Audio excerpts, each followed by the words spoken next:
You know, I get really tired of commentators who don't understand healthcare and proclaim that AI is going to replace clinicians. It's not going to happen. But how we deliver care and utilise AI to enable care is going to be the future. So today's guest is going to break down this new term coined by him and co-authors called triadic care. We're discussing what happens when AI becomes a valued third party in the clinical consultation between a clinician and the patient. So let's go. Hello and welcome to Pulse Amplify, where we sit down with the leaders and changemakers shaping the future of health. Proudly brought to you by Pulse IT News. I'm your host, Louise Shaper. And I'm your other host, George Margellis. Today on Pulse, we're joined by someone whose work is focused on rewriting how we think about clinical care in the age of AI. Our guest is Dr David Fraile Navarro, a GP turned postdoctoral researcher at the Centre for Health Informatics within the Australasian Institute of Health Innovation at Macquarie University in Sydney. Now, David has spent years working at the intersection of primary care, digital health and artificial intelligence. And his work asks hard questions about what it means for trust, agency, accountability, and what good care actually looks like when our consultation rooms start including non-human participants.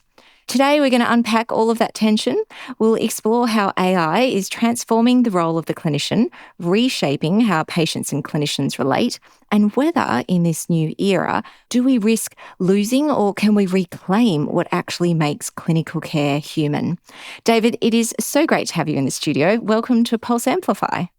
Thank you, Louise. My pleasure to be here tackling this topic that I think is going to change how we deliver care. It's great to have you on board and fantastic you have something published in BMJ. That's quite a feat in itself. Thank you.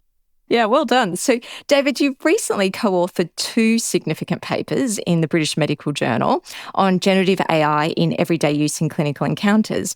And of course, I note that both of them were with co-author Charlotte Blees of Dr Bot fame, who is a friend of the pod. In one of the papers, you guys coined a new term, triadic care. So can you tell us what is triadic care and why did you feel the clinical community needed this concept now? Yes, we thought this term encapsulates very well what the changing reality of AI will mean for clinical practice, for doctors, patients, and everyone involved. What makes it different from other technology advancements or changes in how we practice medicine is that we are departing from this binary relation between doctor and patient. Previously, patient was always passive figure of this, not really empowered. The doctors decide everything. We try to move to a more balanced dynamic of power, but this hasn't really been working well all the time. No, it hasn't worked well, has it? Not for clinicians or for patients, that idea of being a more equal partnership. The structures don't really allow it. Exactly. And I think that's going to change with AI, the knowledge imbalance and power imbalance between patients and doctors.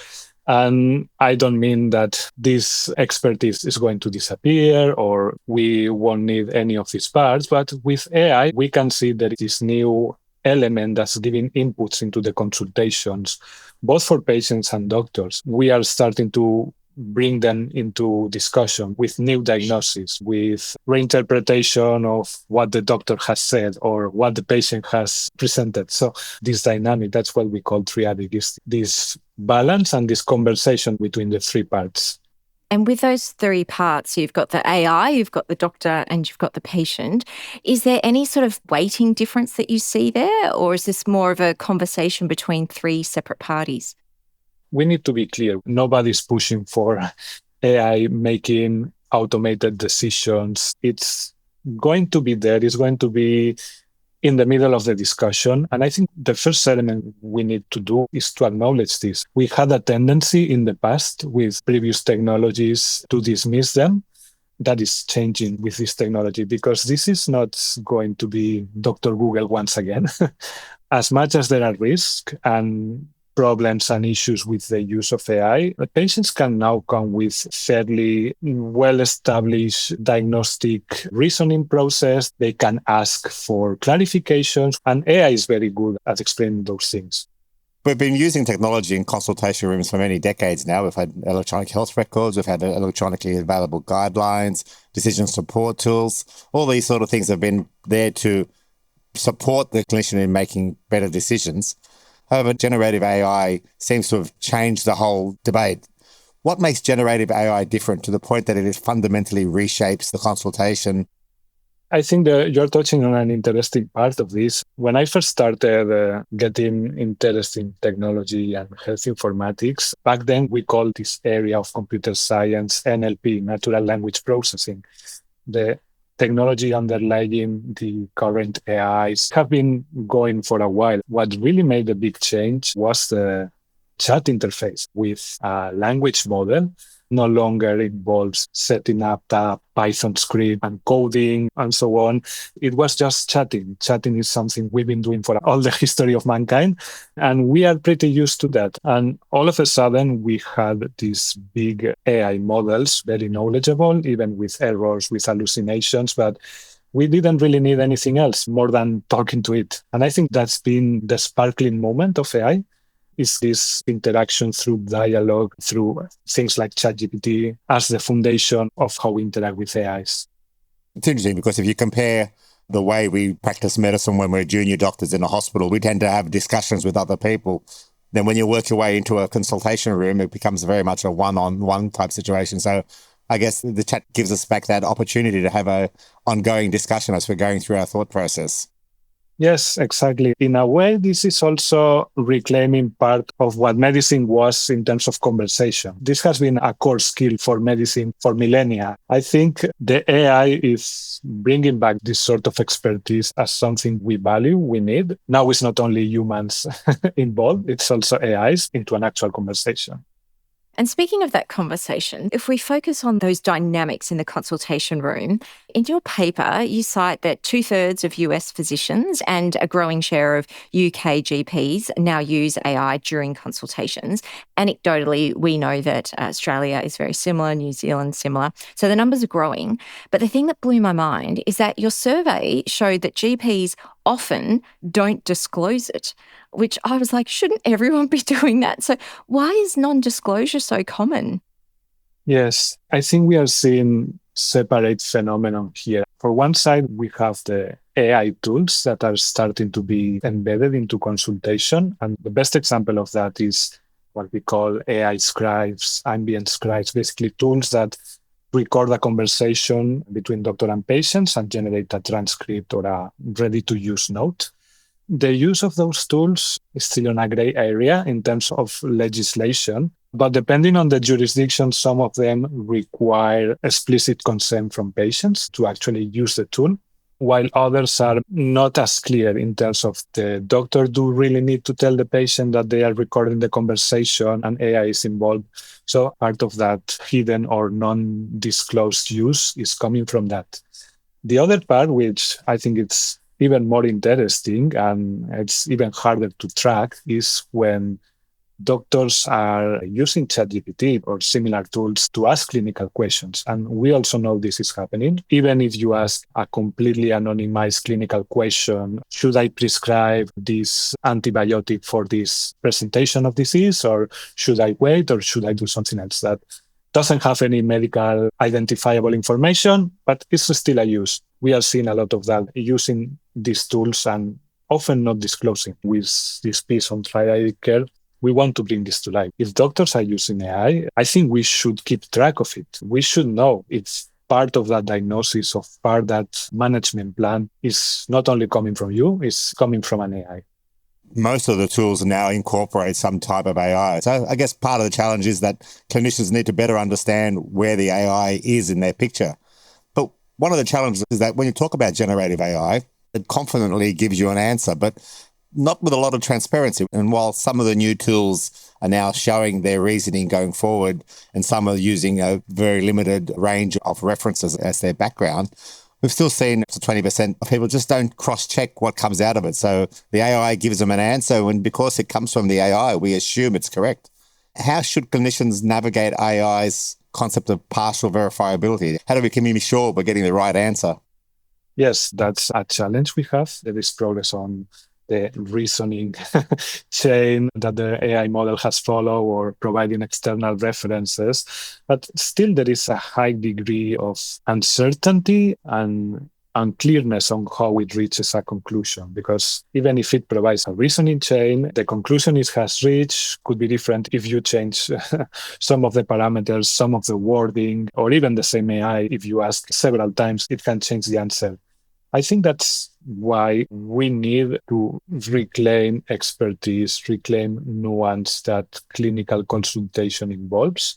I need to be able to verify, to check with my own knowledge, my own resources. That's the key element that even if it can enrich and extend what we can do as doctor and as patients, we need the reality check and we need the tools and the skills to be able to check if the AI information and reasoning diagnosis are correct or not. That does provide us a bit of a challenge because we're using the AI tools to shorten the amount of time we need to deliver care. And if we have to go back and double check it, that adds to the time. So is that what the resistance is at the moment? It's time restraints, or is it an acceptance that AI knows more than I do? I think we have a bit of both. Time constraints are always a problem in medicine. That's not going to change anytime soon. One element that has been described is what we call automation bias. Automation bias appears when we are delegating any form of decision or process to a machine of any sort. And that goes from autopilots in planes to all sorts of industrial process. We humans tend to be lazy.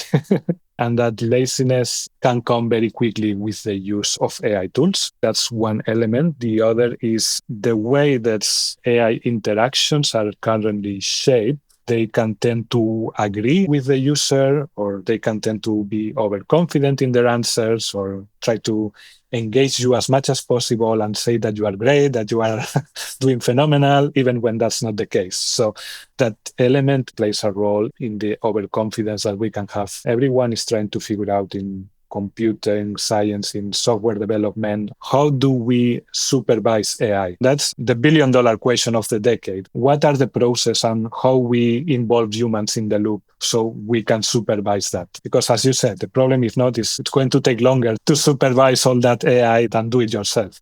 Yeah, which isn't very practical for anybody, let alone busy clinicians. I did notice that Mira Murati, the ex-OpenAI person who left and started up her own lab, Thinking Machines Lab, she's said recently one of the focuses that her lab is working on is verifiable answers from AI, where if all three of us use her tool and type in a question, we will all get pretty much the same response and actually understand why that is.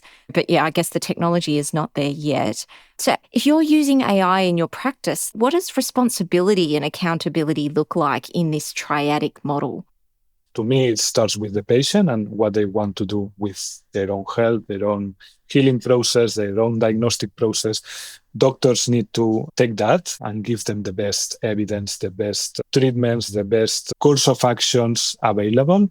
And doctors are accountable, of course, of providing the right treatment and the right information. I don't think that is going to change soon. We also want to hold AI companies accountable to a certain degree. There is a huge debate on how much do we want to regulate them? Where does the responsible of AI companies that interacts with user ends and starts? And I think that's still to be decided. And the more recent cases of OpenAI and mental health issues. Yeah, horrendous. Yeah, that's going to be basically decided and legislated sooner rather than later.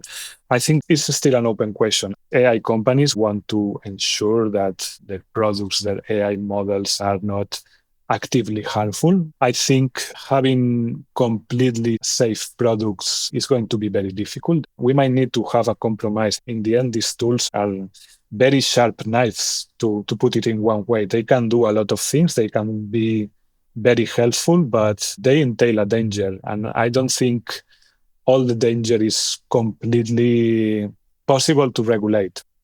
Yeah, but there's professional regulation. The responsibility, as it certainly is now, it lies on the clinician. So whatever tools they might be using, Gen AI or otherwise, at the end of the day, it's their ass on the line, isn't it, when they're making clinical decisions?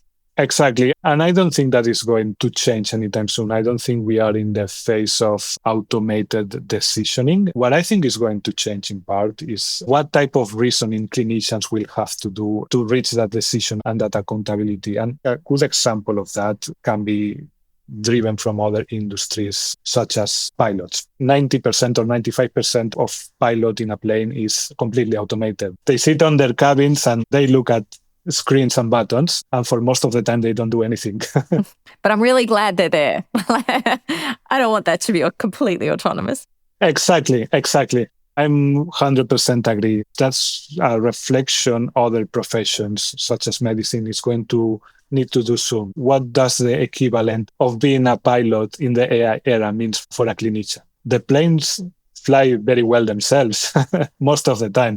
If you would need the attention of keeping a flight from Sydney to London by a human, that also has errors.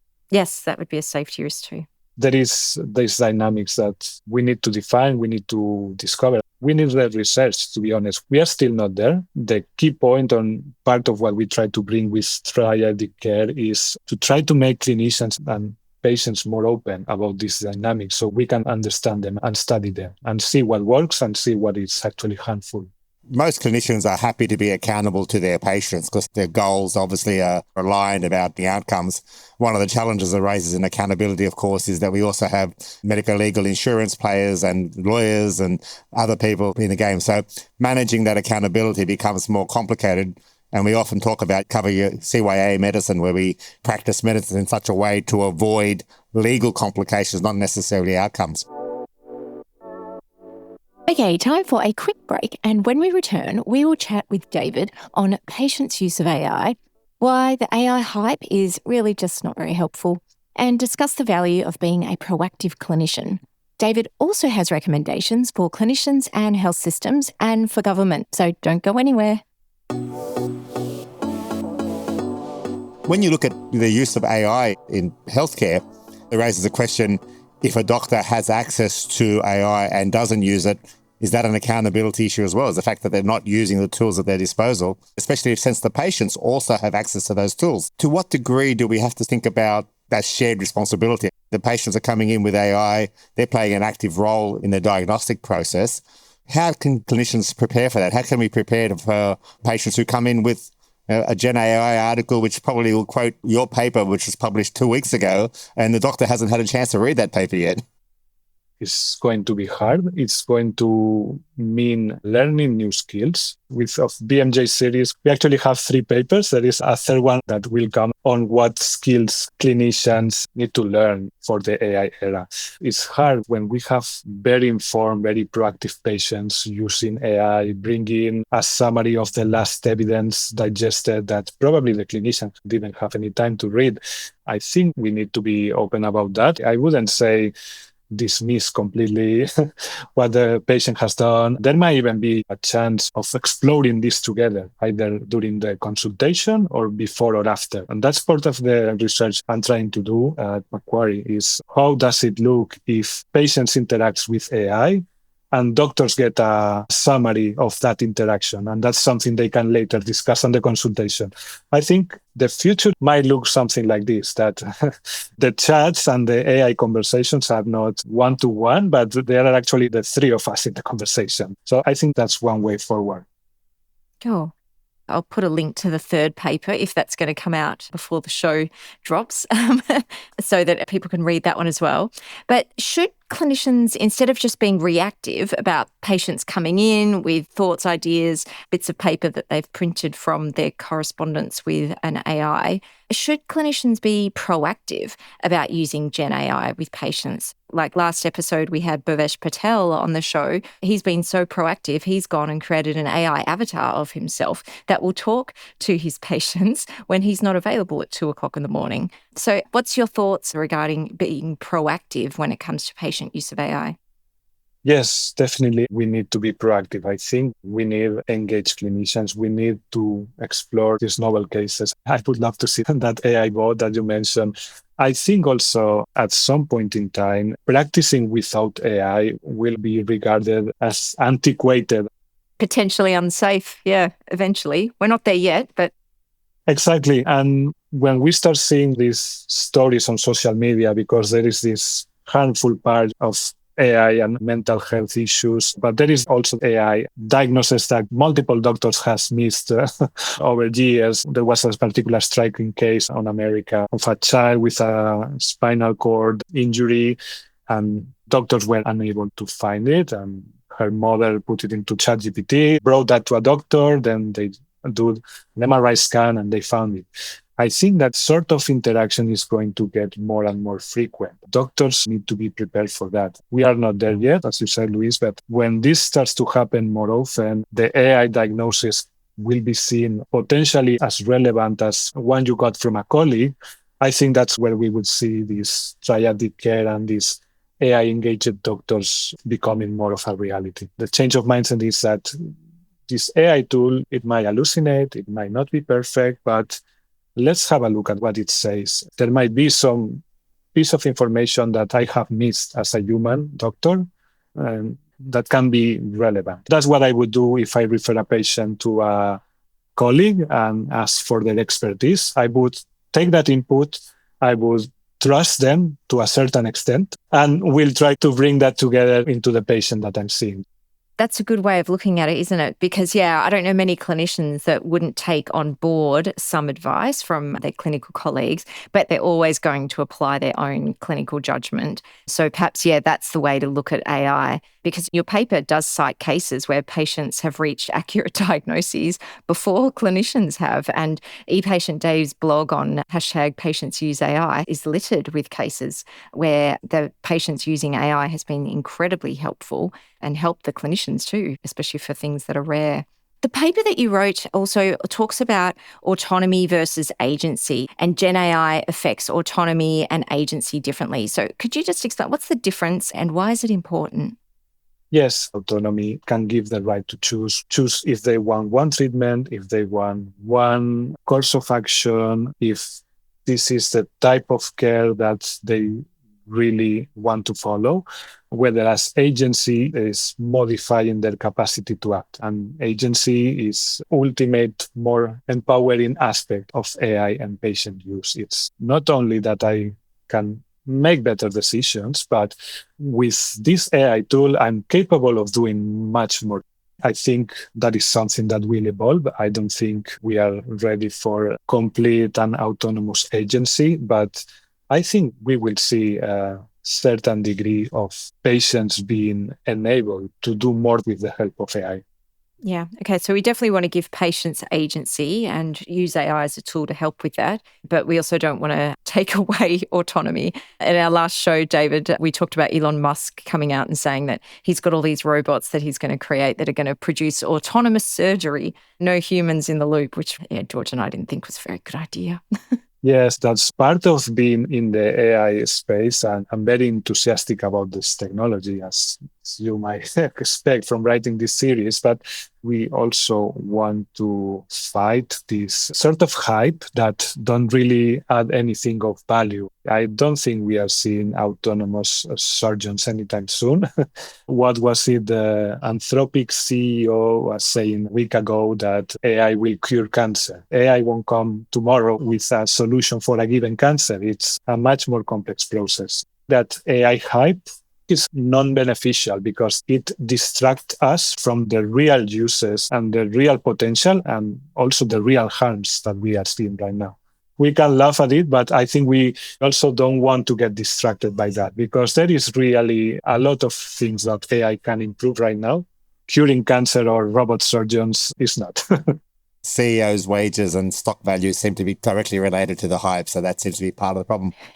Yes. One of the challenges I've seen is that we're introducing AI into healthcare, but we're actually not changing the way we deliver healthcare. We're bringing AI into the standard consultation. Do you think there's a role for an AI-specific clinician whose role it is to review information, not necessarily with the patient sitting next to them, and not necessarily within the current billing model? Because part of the challenge is that you've got 20-minute consultation, you now have to add the AI component to it. To some degree, it saves time, but to some degree, it adds confounders that we haven't really taken into account.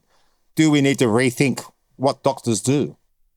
Yes, definitely. I think we need to revisit it. The models of care are going to change and are changing, not only because of AI, but also for many reasons: workforce limitations, sustainability of the system. What is interesting about the current moment is that we haven't really defined what that change will be, and we need to be exploring different possibilities. As we are all time pressured and constrained, we have a major focus on efficiency and saving time and money.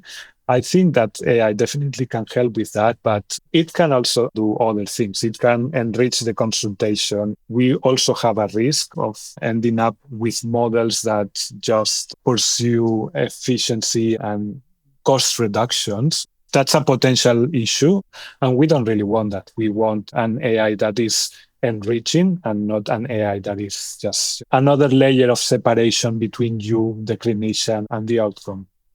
We often joke about when you go to McDonald's, they ask you whether you want fries, but now we've got AI tools. They keep on asking us what else we want while we're there. So it's challenging. Now, what about your recommendations for clinicians and health systems? So what practical steps should we be taking right now to ensure that we're following the lessons in your research, that AI actually strengthens and not erodes patient agency, trust, and of course, the enhancement of the clinician-patient relationship? Yes, one of the key recommendations is what we call observability. What we really want is to bring these things out in the light. A clinician that you trust and uses AI, that disclosure of AI use doesn't necessarily mean that you trust them less. More the opposite, that this openness and this trust building exercise that you engage with patients is not diminished by it. And AI can in fact help with that. Oh, look, here I have a cool doctor that is on top of everything and it's very modern and very informed. So that's one thing. It's to be open to observe and bring into discussion with patients their AI inputs and your own AI findings. And as much fear as we have, we won't lose trust in the medical institution and the medical professionals if we do that. When the use of AI is not disclosed, that can generate a lot of mistrust. When you create text with ChatGPT now, it abuses the use of M dashes. It has M dashes all over the place. So if you see a text with a lot of M dashes, you tend to suspect it has been produced by AI. It didn't ingest enough grammar books when it was stealing all that copyrighted material. It needs some more grammar books. Yes. So if you get a discharge letter full of M dashes and the clinician has never told you that it has used AI for that, it can increase your mistrust. So we need to be careful. We need to be open. We need to explore what we can do. I guess part of that challenge as well is for clinicians just to keep themselves informed about AI. Keeping up with our normal CPD is hard enough now, having a burgeoning AI literature. It's an ongoing struggle for us. Obviously, the government plays a role here in mandating and regulating. What do you say the government's role is around policies, around the use of AI in healthcare and how we react to it, keeping in mind that governments lag what happens in the real world by often years, if not decades?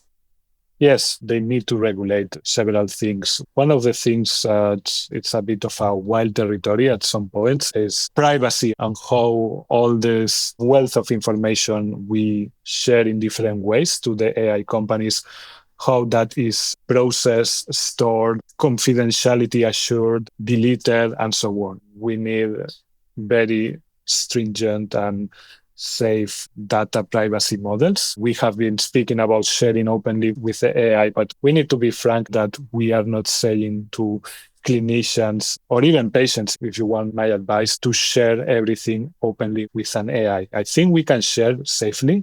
We can share anonymizing, we can share in controlled ways, but we need frameworks for that. We need frameworks to ensure that talking about my disease with ChatGPT is not going to mean I'm going to get an increase on my private insurance premium. That's something that can very well happen, probably not here in Australia, but in America, if this is not properly regulated. Regulation is lagging behind, but at the same time, I don't think we want to rush into regulate team thinks there is a risk for regulatory capture. Some of the biggest AI companies are the first that want to regulate everything. And that regulation, sometimes what it means is they keep competitors out. And so we still want some degree of freedom. As I said before, we want to ensure that they are not actively producing harmful products. Regulation will come. If it comes too soon, we might close a lot of the opportunities we have.